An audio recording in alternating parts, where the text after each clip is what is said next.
Romanos 1, 16 y 17.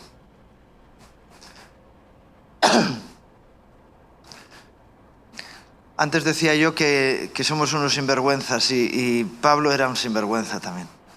Él decía, porque no me avergüenzo del Evangelio, porque es poder de Dios para salvación a todo aquel que cree. Al judío primeramente y también al griego, porque en el Evangelio la justicia de Dios se revela por fe y para fe, como está escrito, mas el justo por la fe vivirá. El Evangelio es poder de Dios en todas las áreas de la vida. Lo que Jesús vino a traer es la acción de Dios por encima de cualquier principio o establecimiento humano. Hasta entonces era la ley la que imperaba, la ley que decía, haz esto y vivirás. El joven rico fue a Jesús y le dijo, ¿qué he de hacer para ser salvo? Y yo me imagino a Jesús mirándole de arriba abajo y diciendo, si tú pudieras ser salvo no hace falta que yo venga. Si tú pudieras tener la capacidad de vencer la naturaleza, no hacía falta que yo viniera. Si tú tuvieras la posibilidad de ser liberado de tus pasiones y de tus conflictos y de tus cadenas, no hacía falta que yo viniera. Pero hizo falta que Jesús viniera para traer libertad a las vidas. Y lo que ocurrió entonces, hace casi 2000 años, todavía hoy tiene valor. El poder del Evangelio hoy sigue siendo válido para nuestras vidas, ¿verdad? Y no solamente en el área espiritual, sino en todas las áreas de la vida, porque el Señor no quiere fantasmas, es decir, espíritus que se muevan por ahí. Dios no quiere hacer de ti un fantasma. Dios te creó como ser humano con cuerpo, alma y espíritu. Amén. Y Dios quiere hacer una obra integral en tu vida. Por eso hay personas que son tan espirituales que hay que agarrarles con una cuerda, porque si no se van como un globo para el cielo, ¿verdad? No, Dios quiere que tu mente, Dios quiere que tu cuerpo y Dios quiere que tu espíritu sean santificados y liberados por la gracia de Dios. Y eso significa el reino de Dios, definitivamente. Poder de Dios manifestado en las vidas de las personas. Antes hablaba de Nicky Cruz, ¿no? A veces estamos esperando a los grandes ungidos de Dios. Y Dios quiere ungirte a ti con su gracia y con su poder. Para que tú seas un instrumento de Dios en el cual el poder de Dios vaya canalizado para que otros reciban la bendición de Dios. El Evangelio es poder de Dios. Y Dios quiere que nosotros seamos llenos de su poder. De hecho, eso es lo que Jesús les dijo a sus discípulos cuando se iba. Esperad en Jerusalén ¿hasta qué? Hasta que seáis revestidos de poder de lo alto. Ya, pero eso les dijo, no, eso se lo dijo a los 12, a los 120 y a todo aquel que creyera en él, porque eso, así termina el Evangelio de Marcos, ¿verdad? Estas señales seguirán a los que creen. El poder de Dios manifestado en su iglesia. ¿Hay alguien aquí que es parte de la iglesia de Cristo? ¿Hay alguien? ¿Tú eres parte de la iglesia de Cristo? Pues qué bueno que el poder de Dios esté manifestado en tu vida y que tú puedas ser instrumento del poder de Dios. Primero para tu propia vida, y luego para los demás. Amén. Qué bueno que sea así, ¿no? Dice en la segunda carta a los Corintios, en el capítulo 9 y versículo 8, Y poderoso es Dios para hacer que abunde en vosotros toda gracia, a fin de que teniendo siempre en todas las cosas todo lo suficiente, abundéis para toda buena obra. Dios quiere transmitirnos su poder a nuestras vidas. Porque poderoso es Dios también para hacer eso, que sus hijos estén revestidos del poder de Dios. Y Él quiere compartir su gracia con nosotros. También quiere compartir su espíritu para que nosotros no juzguemos a la gente, sino que la liberemos. Hoy escuchaba, ¿no?, en televisión a un rabino hablando del Pesach. Y claro, ellos tienen una visión muy retrospectiva.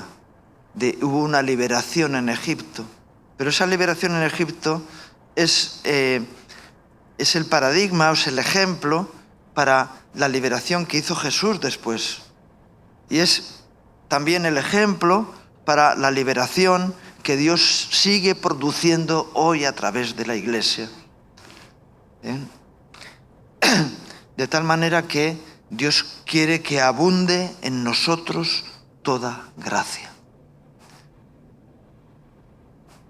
Que podamos ser instrumentos para que el reino de Dios se manifieste en medio de esta sociedad corrupta, de esta sociedad maldita en la que vivimos, en la que nosotros no tenemos que participar de esa corrupción, sino que tenemos que manifestar la gloria de Dios, siendo luminares en medio de una sociedad que está dirigiéndose a marchas forzadas a la destrucción. Y Dios quiere que abunde toda gracia en ti, para que tú seas una manifestación de la gloria de Dios. Y qué bueno que pensemos eso. Dios quiere manifestarse en mi vida de forma especial, de forma personal, para que yo sea un ejemplo de su poder y de su gloria, para que yo sea un ejemplo de su amor y su misericordia, y para que yo también pueda tener esa gracia hacia aquellos que me rodean. Y es la forma de transmitir el reino, que los demás puedan ver en nosotros la gloria de Dios y a través de nosotros su gracia. Amén. A mí me llama mucho la atención cuando se dice el amén entre dientes, ¿no? Amén, ¿verdad? Así, claro que sí, es así. Bueno, pues eso. ¿Te imaginas que yo predique así? ¿Qué ha dicho? No nos hemos enterado porque lo habló tan entre dientes. No tendría mucha seguridad en lo que hablaba cuando habló entre dientes, como diciendo que nadie se entere. Dios es poderoso y quiere transmitirnos su poder a nuestras vidas. Y qué bueno que nos gocemos de poder ser quienes somos, porque la gloria de Dios se manifiesta en nosotros. Amén. Gloria al Señor. Dice en la carta a los Efesios, capítulo 3, versículos 20 y 21, dice: y aquel que es poderoso para hacer todas las cosas mucho más abundantemente de lo que pedimos o entendemos, según el poder que actúa en nosotros, a Él sea gloria en la Iglesia, en Cristo Jesús, por todas las edades, por los siglos de los siglos. Amén.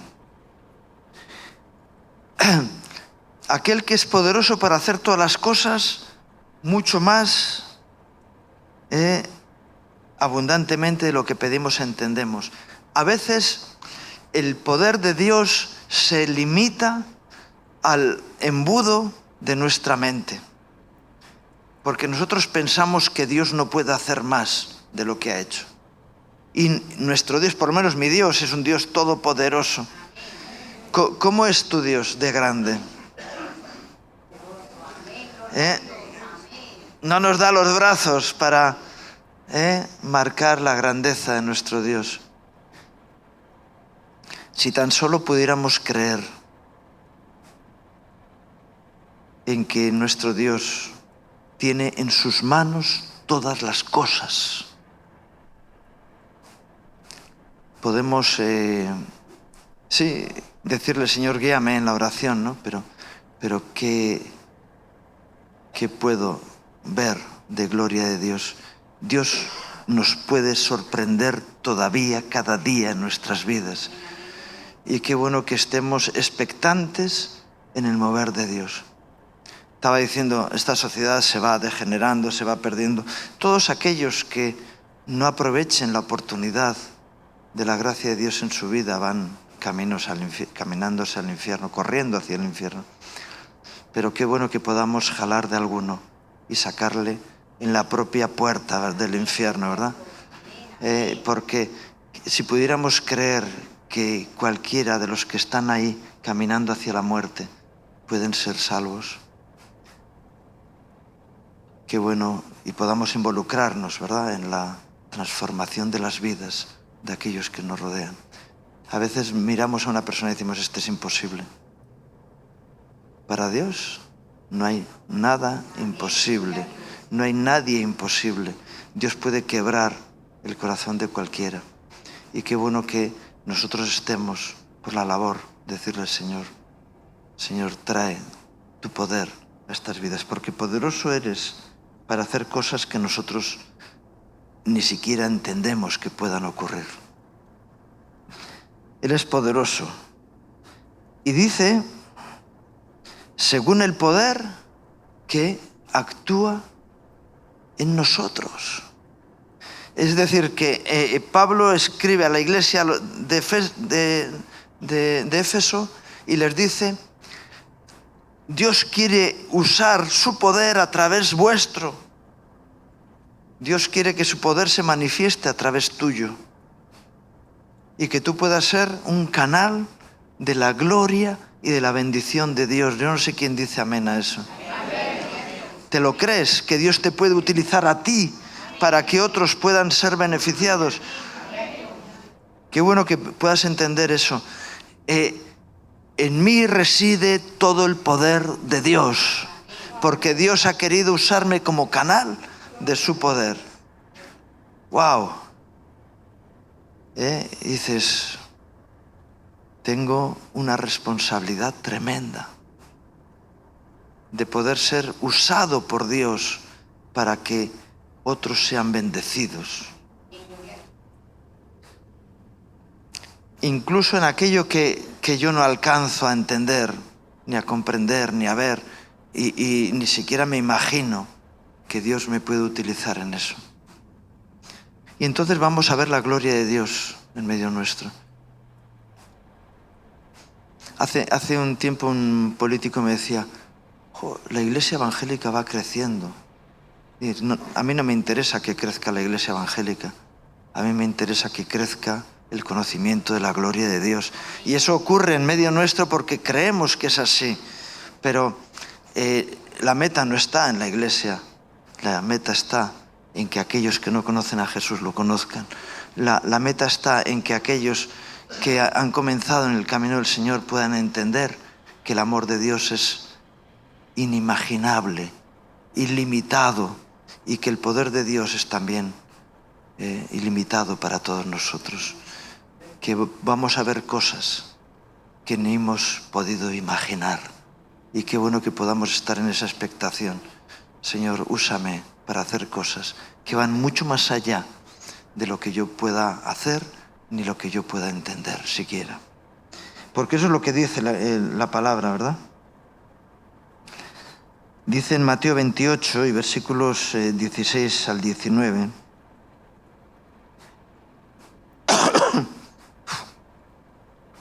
Pero los 11 discípulos se fueron a Galilea, al monte donde Jesús les había ordenado, y cuando le vieron, le adoraron.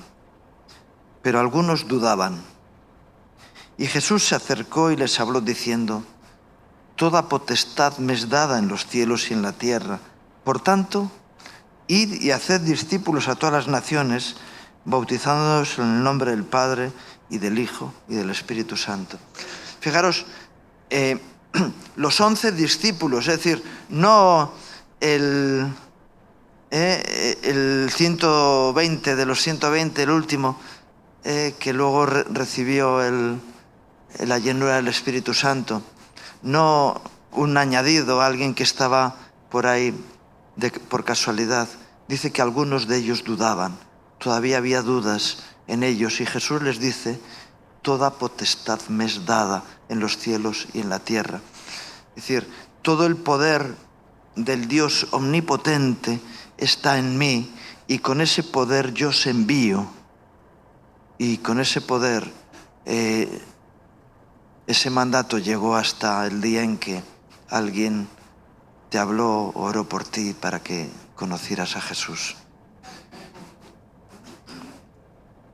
Para que tú no fueras el último de la saga, sino que a través tuyo otros sean transformados por el poder de Dios también. Y qué bueno que puedas decir: Jesús me envía porque Él tiene todo el poder y Él transmite ese poder para mi vida. Y qué bueno que yo pueda vivir en ese gozo, en esa gracia, en esa libertad que Dios da. Y qué bueno que en nuestras propias vidas nosotros podamos ser libres de toda la asechanza del maligno, de tentaciones y de actitudes que no son de Dios. Que Dios nos libre del juicio, de ser jueces, juzgadores de otros, sino que seamos elementos de transformación de las vidas de aquellos que lo están haciendo mal. Que podamos tener la capacidad de vencer primeramente nuestras propias debilidades personales, y que podamos decir como el apóstol Pablo, que el poder se perfeccionaba en su debilidad. Por gracia, por la gracia de Dios, bástete mi gracia, le dijo el Señor, porque mi poder se perfecciona en la debilidad. Y qué bueno que nosotros podamos experimentar y vivir en la liberación que Dios produce, y que podamos transmitir a otros ese gozo, ese regalo, esa alegría, ese gozo de poder vivir en la libertad que Dios nos da. Amén. Qué bueno, y ese es el Evangelio, definitivamente. Dice en Apocalipsis 3, versículos 7 y 8, escribe al ángel de la iglesia en Filadelfia: esto dice el santo, el verdadero, el que tiene la llave de David, el que abre y ninguno cierra, y cierra y ninguno abre. Yo conozco tus obras, he aquí he puesto delante de ti una puerta abierta, la cual nadie puede cerrar, porque aunque tienes poca fuerza, has guardado mi palabra y no has negado mi nombre. Todos queríamos o quisiéramos ser de la iglesia de Filadelfia, ¿verdad? Porque tiene promesa de bendición, pero qué bueno que podamos entender que si Dios abre una puerta, no hay quien la cierre, y si Dios la cierra, no hay quien la abra, porque la última palabra siempre la tiene el Señor. Y cuando Dios dice una cosa, los cielos y la tierra se crearon porque Dios lo dijo. Hágase la luz, ¡plum!, y la luz se hizo. Y ese es el Dios de poder, que abre y nadie puede cerrar, que cierra y nadie puede abrir. Así que, Señor, en ti están las llaves. ¿Y qué hizo el Señor? Le dijo a Pedro: Pedro, a ti te doy las llaves del reino. Y esas llaves del reino están en la iglesia, ¿verdad? Tenemos las llaves del reino. Puertas que se abren y que nadie puede cerrar, que se cierran y nadie puede abrir. Así que seamos porteros que cierran y abren, ¿verdad? Cerrarle la puerta a Satanás y abrirle la puerta al Espíritu Santo, ¿verdad?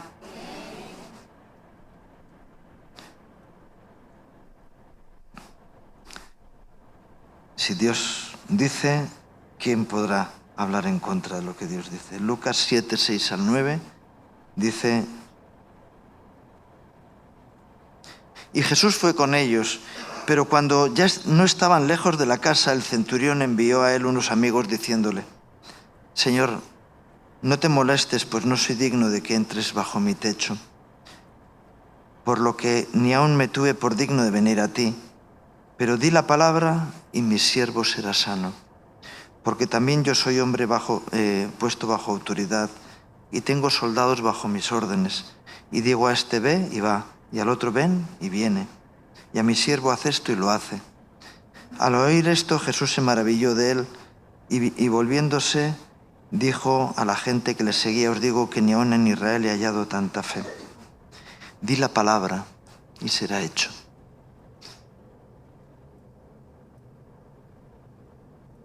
Qué bueno que podamos en el Espíritu también decir la palabra para que sea hecho. Qué bueno que aprendamos a bendecirnos, a bendecir a los que nos rodean, a proclamar la gracia de Dios y que podamos decir: sé lleno del Espíritu Santo, y la gente se llene del Espíritu Santo. Que podamos decir: eres libre de las cadenas, y las personas sean libres de las cadenas. Que igual que el endemoniado Garadeno, que tenía como 2000 demonios, ¿no? Legión, fue liberado. Que puedas llevar libertad a las personas que te rodean, porque el poder de Dios esté sobre tu vida de forma efectiva. Yo sé que hay personas que dicen: bueno, hay que usar la fe, y decir: no, yo estoy sano por fe. Yo hablé esto una vez con un médico y decía: es que metéis a la gente en la cabeza unas cosas. Digo: no, perdona, yo creo en el poder sanador de Cristo, pero ese poder se manifiesta de forma real. Nosotros hemos tenido gente que estaban amarillas por una hepatitis tremenda, con unos análisis ¿cómo son? Allá 50 veces por encima del límite, y orar y dejar de estar amarillos, y al día siguiente ir al médico a hacerse una analítica y estar normal. Entonces hay sanidad. El paralítico, cuando el Señor le dice: levántate, toma tu lecho y anda, dice: no, lo hizo en fe, pero siguió allí tumbado. Y digo: no, se levantó, agarró la cama y se fue con ella a su casa. Y cuando Dios actúa de tal forma que es evidente que actuó, ¿verdad? Cuando alguien dice: no, yo soy sano por fe, sí, pero si tienes una tuberculosis es que te estás muriendo. No, estás enfermo, estás sano. Y cuando Dios actúa, Él hace su obra en ti. Qué bueno que sea así, ¿verdad? Y este centurión dijo: Señor, di la palabra. Si la palabra sale de tu boca, y Dios nos ha dado su Espíritu para que también nosotros profeticemos y produzcamos lo que el poder de Dios hace, ¿verdad? Que actúe el poder de Dios en medio nuestro. Si estamos bajo autoridad, tenemos autoridad. Si estamos actuando guiados por el Espíritu de Dios, vamos a ver grandes cosas hechas por medio nuestro. Y termino con Hebreos 4, 14 al 16, que dice: por tanto, teniendo un gran sumo sacerdote que traspasó los cielos, Jesús, el Hijo de Dios, retengamos nuestra profesión, porque no tenemos un sumo sacerdote que no pueda compadecerse de nuestras debilidades, sino uno que fue tentado en todo según nuestra semejanza, pero sin pecado. Y dice: acerquémonos pues confiadamente al trono de la gracia, para alcanzar misericordia y hallar gracia para el oportuno socorro. Vayamos al trono de gracia. Por eso esta tarde podemos ir al trono de gracia allí en la Plaza Cervantes, ¿no? Vayamos al trono de gracia y pidamos a Dios: Señor, actúa en medio nuestro. Señor, que este local se quede, ya se ha quedado pequeño, pero que tengamos que hacer 4 cultos. Que tengamos que hacer 4 cultos, ¿verdad? No 2, sino 4 cultos. Cada domingo. Para que toda la gente que viene, y el Señor te va a decir, ¿por qué 4? Y hombre, porque 4 por 2 son 8 horas, ya hacemos la jornada. Qué bueno que podamos estar desde las 8 de la mañana hasta las 8 de la tarde, ¿verdad? Y levantándose ministerios en medio nuestro. Y viendo la gloria de Dios, personas sanadas, liberadas, personas gozosas, cadenas rotas, pecados superados, tentaciones evitadas, tantas y tantas cosas. Y que el barrio de Carabanchel sea un barrio de bendición y de gloria. Amén. Y bueno, eso es una ilusión, digo, no es una ilusión. Si lo creemos, lo vamos a ver, ¿verdad? Amén. Pero tú tienes que ser un elemento activo donde la gracia y el poder de Dios se manifieste. Primero en tu vida y luego en los que te rodean. ¿Tú quieres participar en ese ejército? Yo te invito a que te pongas de pie y le pidamos a Dios que derrame su gracia sobre nosotros. Si quieres ser usado por Dios, en el poder de Dios, por la autoridad de Dios en tu vida. ¡Wow! Tiembla, Satanás. ¡Wow! Jesús dijo, yo veía a Satanás bajar como un rayo, porque habían ido 70, de 2 en 2. Y se manifestó la gloria de Dios en ellos. Qué bueno que pueda ser en ti igual. Padre bendito, te doy gracias por mis hermanos y hermanas aquí. Señor, que la fe no les falte, Señor, sino que puedan creer en tu poder, en que eres Dios Todopoderoso y que te quieres manifestar en sus vidas. Por eso nos acercamos hoy a tu trono de gracia, para que tú derrames de tu unción, tu gracia, tu bendición, tu autoridad, Señor. Que rompas toda cadena, toda inhibición, todo mal pensamiento, toda idea falsa, y puedan ser instrumentos usados por ti para la manifestación de tu reino en medio nuestro. Te lo pido en el nombre de Jesús. Que Dios os bendiga. Amén.